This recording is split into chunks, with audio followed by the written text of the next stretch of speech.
नमस्कार मित्रांनो, आज आपण शिकणार आहोत इलेक्ट्रॉन बीम वेल्डिंग या वेल्डिंग विषयी माहिती बघणार आहोत। इलेक्ट्रॉन म्हणजे आपण याला अर्थातच की आपण परमाणु वेल्डिंग सुद्धा म्हणतो।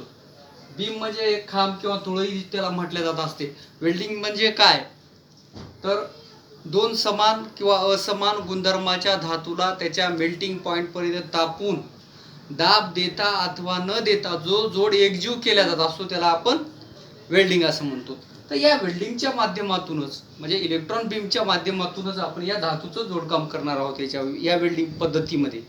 सर्वप्रथम तुम्ही जर पाहिलं तर इलेक्ट्रॉन बीम वेल्डिंग जे प्रोसेस आहे ही फ्युजन वेल्डिंग प्रोसेस आहे। फ्युजन म्हणजे वितळून फ्युजन म्हणजे काय तर दोन धातूला आपण त्याच्या मेल्टिंग पॉइंट पर्यंत वितळल्याच्या नंतर त्या धातूचा रस तयार होतो आणि त्या ठिकाणी एक चांगला फ्यूज तयार होतो, त्या ठिकाणी एक चांगला वेल्ड तयार होतो, त्यालाच आपण असं फ्यूज म्हणतो। पण ही जी आहे ही वेल्डिंग पद्धती जी आहे ही ॲडव्हान्स वेल्डिंग पद्धतीमध्ये अत्याधुनिक वेल्डिंग पद्धती म्हणजे की या पद्धतीमध्ये इलेक्ट्रॉनच्या गतिशील ऊर्जेचा वापर या वेल्डिंगमध्ये केलेला आहे आणि या गतिशील ऊर्जेचं रूपांतर हीट एनर्जीमध्ये म्हणजे उष्णतेमध्ये केलेलं आहे की अशा पद्धतीने इलेक्ट्रॉनचं ॲक्सिलरेशन ज्याला की आपण गती म्हणतो तर या गतीचा वापर करून धातूचं जोडकाम या इलेक्ट्रॉन बीम वेल्डिंग पद्धतीमध्ये केलेला आहे। थोडक्यात जर आपण पाहिलं तर या वेल्डिंगचा इतिहास जर आपण पाहिला तर जर्मन शास्त्रज्ञ जे की भौतिक फिजिक्स शास्त्रज्ञ होते आणि त्यांनीच कार्ल स्टीगरवार्ड यांनी 1949 मध्ये सर्वात पहिले या वेल्डिंगला विकसित केलं। 1949 मध्ये विकसित केल्याच्या नंतर व्यावसायिक दृष्ट्या मूलभूत दृष्ट्या याचा आपण वापर पाहिलं तर व्यवसायामध्ये 1958 ला करण्यात आला। 1963 पासून ही पद्धत मोठ्या प्रमाणात औद्योगिक क्षेत्रामध्ये वापरण्यात आली किंवा वापर केला। याच्या अगोदर अमेरिकन शास्त्रज्ञ रसेल जेम्स यांनी 1869 साली की 1877 साली आणि 1896 साली सुद्धा या इलेक्ट्रॉनच्या माध्यमातून डिझाईन तयार केली, इलेक्ट्रॉन बीम वेल्डिंगचं डिझाईन तयार केलं। त्याच्यावर सर्च करून ही वेल्डिंगचा थोडक्यात आपण जर पाहिला तर अशा पद्धतीनं याचा इतिहास ही वेल्डिंग पद्धत फ्युजन पद्धत या वेल्डिंगची हिस्ट्री जर पाहिली आपण तर 1949 ते 1963च्या दरम्यान, त्याच्यानंतर याच्या अगोदरही अमेरिकन शास्त्रज्ञांनी याच्यावर सर्च केलं आणि इलेक्ट्रॉन बीम वेल्डिंगमध्ये याचा डिझाईन तयार केली। मग याच्या नंतर जर आपण पाहिलं तर या वेल्डिंगमध्ये वापरण्यात येणारे इक्विपमेंट काय काय असतात ते आता इक्विपमेंट म्हणजे काय साहित्य व साधने। या वेल्डिंगमध्ये आपण काय काय साहित्य व साधने वापरतो सर्वात पहिले बघा की याच्यामध्ये आपण इलेक्ट्रॉन बीम गन। आता इलेक्ट्रॉन बीम गन म्हणजे काय की या वेल्डिंगची धडकन आहे, इलेक्ट्रॉन बीम वेल्डिंगची धडकन आत्मा हृदय हे गन आहे, त्याला की आपण इलेक्ट्रॉन बीम गन असं म्हणतो। आणि मग या इलेक्ट्रॉन बीम गन मध्ये काही पार्ट आहेत। मग आता कोणते पार्ट आहेत तुम्ही जर पाहिलं तर या वेल्डिंगमध्ये याची वर्किंग प्रोसिजर आणि याचे पार्ट या दोन्हीची माहिती मी तुम्हाला या स्केचकडे थोडंसं कॉन्सन्ट्रेट करा किंवा लक्ष द्या। याची आपण माहिती याच्या ऑपरेशन्सची माहिती मी तुम्हाला सांगतो कशा पद्धतीने। आता इलेक्ट्रॉन बीम गन ज्याला म्हटलं जातं याच्यामध्ये काय काय भाग असतात याविषयी आपण चर्चा करणार आहोत। तर ही आकृती जर तुम्ही पाहिलं तर याच्यामध्ये सर्वात पहिले या ठिकाणी दिलेलं आहे की आपण वेल्डिंगसाठी हाय व्होल्टेज याच्यामध्ये वापर केला जात असतो। मग याच्यामध्ये आपण स्टेप डाऊन ट्रान्सफॉर्मरचा वापर केला जातो या वेल्डिंग पद्धतीमध्ये, high voltage step down transformer. मग ते इथं जर तुम्ही पाहिलं तर हा ट्रान्सफॉर्मर, त्याच्यानंतर इथं जर आपण पाहिलं तर या ठिकाणी याला ग्रीड कप म्हणतात, हा जो भाग आहे याला ग्रीड कप म्हणतात। आणि या ग्रीड कपलाच काय दिलेलं आहे इथं कॉईल दिलेली आहे। या कॉईलमध्ये 3 ते 6 किलोवॅट एवढी एनर्जी ज्याला की आपण विद्युत प्रवाह असं म्हटलं जात असतो। त्याच्यानंतर या ठिकाणी जर पाहिलं तर या इलेक्ट्रॉन बीम गन मध्ये हा एक पार्ट आहे ज्याला की आपण या ग्रीड कप मध्ये हे दिलेला आहे, याला टंगस्टन फिलामेंट असं म्हणतात. हा त्या इलेक्ट्रॉन बीम वेल्डिंग मधल्या टॉर्च मध्ये असतो, त्याला टंगस्टन फिलामेंट असं म्हणतात. आता त्याच्यानंतर या ठिकाणी जो भाग आहे या ठिकाणी दिलेला, याला आपण कॅथोड म्हणतो. कॅथोड म्हणजे हा कॅथोड काय असतो की निगेटिव्ह पोल, ज्याला की आपण निगेटिव्ह पोल असं म्हटलं जात असतं. मग या कॅथोडचं कार्य काय करतं, कॅथोड काय काय कार्य करतो, तर या ठिकाणी जे आहे ते इलेक्ट्रॉन्स हे मोठ्या प्रमाणात क्रिएट करण्याचं काम, जनरेट करण्याचं काम, निर्मितीचं काम काय करत असतो, कॅथोड करत असतो. मग या ठिकाणी हे कॅथोड निर्मिती झाल्याच्या नंतर या फिलामेंट जे टंगस्टन फिलामेंट आहे, या ठिकाणी या टंगस्टन फिलामेंटचं टेम्परेचर जर तुम्ही पाहिलं तर याच्यामध्ये आपल्याला म्हणजे की 2500 डिग्री सेल्सिअसला एवढं याला ते काय होत असतं, इथं टेम्परेचर या टंगस्टन फिलामेंटमध्ये क्रिएट होतं.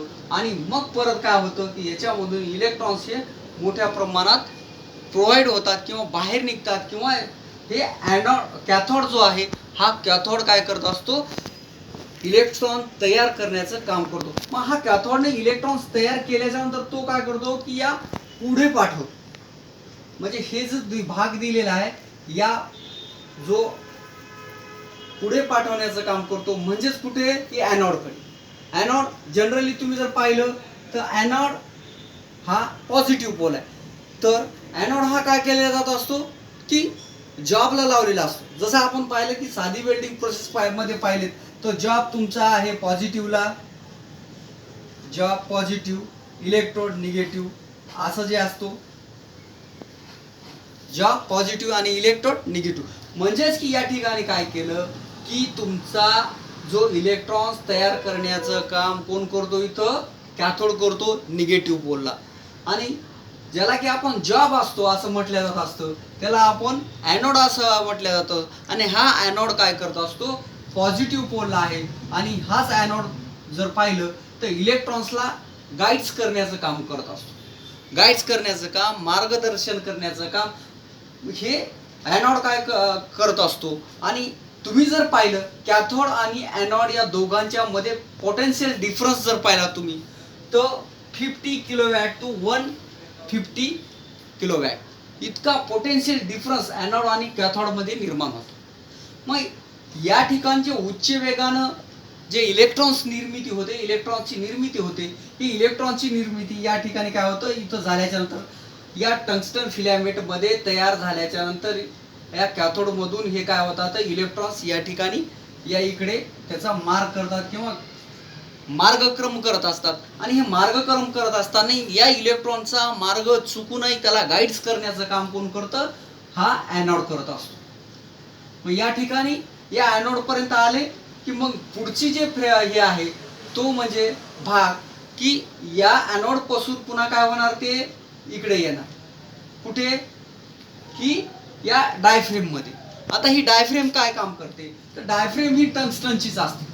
या प्रचंड वेगाने येणाऱ्या जे इलेक्ट्रॉन्स आहेत या इलेक्ट्रॉन्सला परत या ठिकाणी काय करते, ती अजून त्याचा वेग वाढवते. म्हणजेच की या ठिकाणी तुम्ही जर पाहिलं तर या डायफ्रेमला 15 ते 30 किलोवॅट डीसी आपण म्हणतो करंट वापरला जातो, 15 ते 30 केव्ही वापरला जात असतो. आणि ह्या डायफ्रेमच्या माध्यमातून काय होतं, पुढं मग पुढचं जर आपण या जॉबकडे काय होतात, इलेक्ट्रॉन्सचे अति वेगाने परत याचं काय होतं असं उत्सर्जन होत असं किंवा वेगाने ते झाले जातात.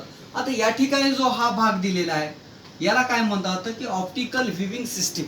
म्हणजे या सिस्टीम मध्ये जे कार्य आहे आपलं ते व्यवस्थितरित्या चालू आहे किंवा नाही हे बघण्यासाठी ऑपरेटरला, जे आपण आता दुर्बीनच्या माध्यमातून बघत असतो, दुर्बीण असं लावून बघत असतो, तसंच याच्यामध्ये या ऑप्टिकल्स मधून आपल्याला काय होतं की जॉब तुमचा, त्याच्यानंतर तुमच्या सर्व प्रोसेस आपण काय करतो तर याच्यामध्ये यानं बघत असतो. त्यालाच ऑप्टिकल व्ह्यूइंग सिस्टीम असं म्हटलं जात असतं. त्याच्यानंतर या तुम्ही जर पाहिलं डायफ्रेम ही सुद्धा टंगस्टनची असते. इथून पुन्हा काय झालं की परत हे काय होतं तर इकडे इलेक्ट्रॉनचं चालू होतो यानं. मग या ठिकाणी परत इथं फोकसिंग लेन्स असते. फोकसिंग लेन्स म्हणजे की या ठिकाणी परत आपला जर पाहिलं तुम्ही तर मॅग्नेटिक लेन्स सुद्धा आपण म्हणतो. या ठिकाणी मग परत या फोकसिंग करणं म्हणजे किंवा मॅग्नेट तयार करून याच्यामध्ये काय करतं की जमा करून परत कुठं करणार ते फोकस या शब्दाचा अर्थ जो होतो की त्याच्यावर एक लक्ष केंद्रित करणे. मग या वेल्डिंग मध्ये फोकसिंगचा जर पाहिलं तर जॉब हा याचा फोकसिंग आहे, या जॉब हा याचा लक्ष आहे. म्हणजे ह्या जी कॉईल, हे जे कॉईल आहे किंवा लेन्स जे आहे, या लेन्सचा वापर आपण काय करतो तर या जॉबला फोकस करण्यासाठी, या इलेक्ट्रॉनला फोकस करण्यासाठी आपण इलेक्ट्रॉनला कुठं फोकस करायचं, या जॉबवर फोकस करण्यासाठी या इलेक्ट्रोमॅग्नेटिक लेन्सचा वापर करतात व फोकसिंग लेन्स याला म्हणतात, याचा वापर करतात. त्याच्यानंतर इथून परत पुन्हा काय होतं प्रचंड वेगाने परत ते इलेक्ट्रॉन्स या ठिकाणी पुन्हा इथं पुढे प्रोव्हाइड होतात आणि त्या ठिकाणी काय होतं की डिफ्लेक्शन कॉईल ज्याला म्हटल्या जातात. आता या डिफ्लेक्शन कॉईलचं काय काम करते की तो असंच चांगल्या रीतीने फिरत असतो आणि फिरत असताना तो एक पॅटर्न तयार करतो आणि त्यामुळे काय होतं की ज्या ठिकाणी आपल्याला जॉब वेल्ड करायचा, ज्या ठिकाणी हे जॉब आपल्याला दोन पार्ट फ्यूज करायचे, त्या ठिकाणी परत हे डिफ्लेक्शन कॉईल काय करते की या ठिकाणी परत हे या इलेक्ट्रॉन्सला इथे जॉबवर चांगल्या रीतीने हे इलेक्ट्रॉन्स प्रोव्हाइड होते आणि चांगल्या रीतीने इलेक्ट्रॉन्स प्रोव्हाइड झाल्याच्या नंतर या ठिकाणी काय होतं की उष्णता निर्माण होते आणि उष्णता निर्माण झाल्याच्या नंतर या ठिकाणी जोड निर्माण होतो आणि जॉब वेल्ड केल्या जातं. आता हे जर तुम्ही पाहिलं तर ही पद्धत जी पाहिली आपण तर या ठिकाणी तुम्ही जर पाहिलं तर हा व्हॅक्यूम चेंबर आहे, व्हॅक्यूमच्या मध्येच आपण याला वेल्ड केल्या जात असतो. याच्यामध्ये जर वातावरणातले किंवा दुसरे जर गॅसेस या ठिकाणी जर आले तर म्हणजे व्हॅक्यूमच्या बाहेर तर आपण करू शकत नाही. व्हॅक्यूमच्या बाहेर केल्याच्या नंतर या वेल्डिंगमध्ये मोठ्या म्हणजे होणंही मुश्किल आहे आणि मोठ्या प्रमाणात डिफेक्टही येत असतात. तर मग हे व्हॅक्यूम चेंबरच्या माध्यमातून CNC मशीनवर याचं पूर्ण ऑपरेटिंग सिस्टीम मोठ्या प्रमाणात केल्या जात असतं आणि अशा पद्धतीनं आता हे जर पाहिलं आपण तर याच्यापासून जे रेंज आहे, ही जे रेंज आहे याला आपण ऑपरेटरला MMAW असेल किंवा साध्या वेल्डिंग प्रोसेसमध्ये आपण ऑपरेटरच्या शरीराचं संरक्षण करण्यासाठी आपण ॲप्रॉनचा वापर करतो. तसं याच्यामध्ये सुद्धा याच्यामधून जे रेडिएशन निघणार आहे किंवा किरण निघतात या किरणांपासून संरक्षण होण्यासाठी याच्यामध्ये की आपण त्या ॲप्रॉनला लीड म्हणजे शिशाच्या याचा थर लावलेला असतो, जेणेकरून की इथं या व्हॅक्यूम चेंबरला सुद्धा शिशाचा थर लावलेला असतो. थोडक्यात जर आपण पाहिलं तर याच्या ऑपरेशन्स, याचा प्रोसिजर आपण या ठिकाणी बघितली की अशा पद्धतीने याची प्रोसेस असते. या ठिकाणी काय होणार, इलेक्ट्रॉन्स निर्मिती होणार, प्रचंड वेगाने काय होणार, या इकडे असं ॲनॉड कॅथोड मध्ये झाले तयार, ॲनॉड कडे येणार, ॲनॉड कडून ग्राफेन कडे येणार, ग्राफेन फोकस लाईन कडे येणार, फोकस लेन्स त्याला की आपण इलेक्ट्रोमॅग्नेटिक म्हणतो आणि डिफ्लेक्शन कॉईल, डिफ्लेक्शन कॉईलच्या नंतर परत हे जॉबवर या ठिकाणी होतात. म्हणजे अशा पद्धतीनं ही अत्यंत वेगवान वेल्डिंग पद्धत ज्याला म्हणतो आपण, तर ही वेगवान वेल्डिंग पद्धतीच्या थोडक्यात आपण माहिती पाहिली. मग आता याची वेगवान, the speed of electron beam म्हणजे किती असते, इलेक्ट्रॉन बीमच्या याची स्पीड किती आहे इलेक्ट्रॉनची, तर मला वाटतं की एका सेकंदामध्ये याची 48,000 टू 1,92,000 पर मिनिट एवढे इलेक्ट्रॉनची याच्यामध्ये स्पीड असते. म्हणजे इतक्या मोठ्या स्पीडनी किंवा एवढं फास्ट स्पीडने याच्यामध्ये इलेक्ट्रॉनचं वहन होतं. आणि मग याला परत मी सांगतो की ज्याला की आपण गतिज ऊर्जा म्हणजे कायनेटिक ऊर्जेचं रूपांतर आपण हीट एनर्जीमध्ये करणार आणि या पद्धतीने आपण काय करणार की याच्यामध्ये वेल्डिंग करणार. आता या वेल्डिंगचे ॲडव्हान्टेजेस आपण पाहणार आहोत. काय ॲडव्हान्टेजेस, काय काय फायदे आहेत. वेल्ड झोन आणि हीट अफेक्ट झोन फार कमी असतो. आपण पाहिलं वेल्ड झोन आणि हीट अफेक्टेड झोन. आता वेल्ड झोन म्हणजे काय की ज्या ठिकाणी आपण भाग इथं वेल्ड करल, हा जो झोन आहे, क्षेत्र आहे, हे अत्यंत कमी असतं. कारण याच वेल्डिंगला आपण नॅरो गॅप वेल्डिंग असंही म्हटलं जात असतं. नॅरो गॅप पद्धतीनं वेल्डिंग केल्या जातात. हीच वेल्डिंग ही की होल पद्धतीने वेल्डिंग केल्या जात असते. याला की होल म्हणजे अत्यंत अरुंद भागामध्ये अत्यंत चांगल्या रीतीने वेल्ड करण्यासाठी आणि फिनिशिंग अत्यंत महत्त्वाची या वेल्डिंगमध्ये येते. म्हणजेच की या वेल्डिंगचा हा एक फायदा आहे. फायदा म्हणजे की याच्यामध्ये हीट अफेक्टेड झोन कमी येतो. म्हणजे हीट अफेक्टेड झोन म्हणजे की जॉबवर होणारा उष्णतेचा परिणाम, याच्यामध्ये कमी येतो.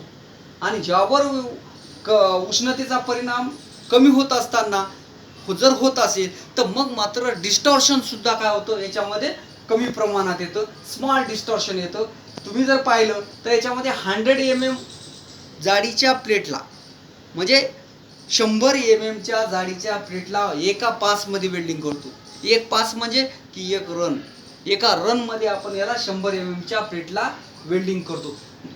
पुढं जर पाहिलं आपण तर 175 mm च्या प्लेटला एका मिनिटामध्ये आपण वेल्डिंग करतो. या वेल्डिंगचा दर 170 जर पाहिला आपण तर याला 170 mm जर पाहिलं आपण तर याच्यामध्ये एका मिनिटामध्ये आपण याला वेल्ड करतो 170 mm.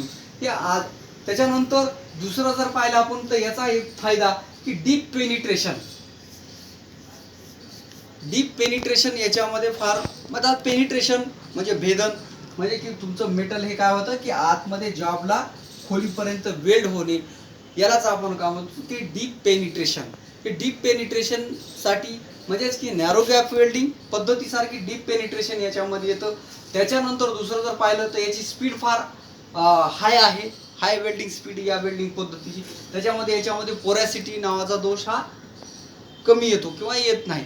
पण जर समजा या व्हॅक्यूम चेंबरमध्ये जर आपण पाहिलं, व्हॅक्यूम चेंबर हा एक फार महत्त्वाचा घटक आहे याच्यामध्ये. या व्हॅक्यूम चेंबरमध्ये जर पंपिंग नाही केली, याच्यातली जर एअर नाही काढली तर मग मात्र याच्यामध्ये पोरॅसिटी सारखे दोष येऊ शकतात.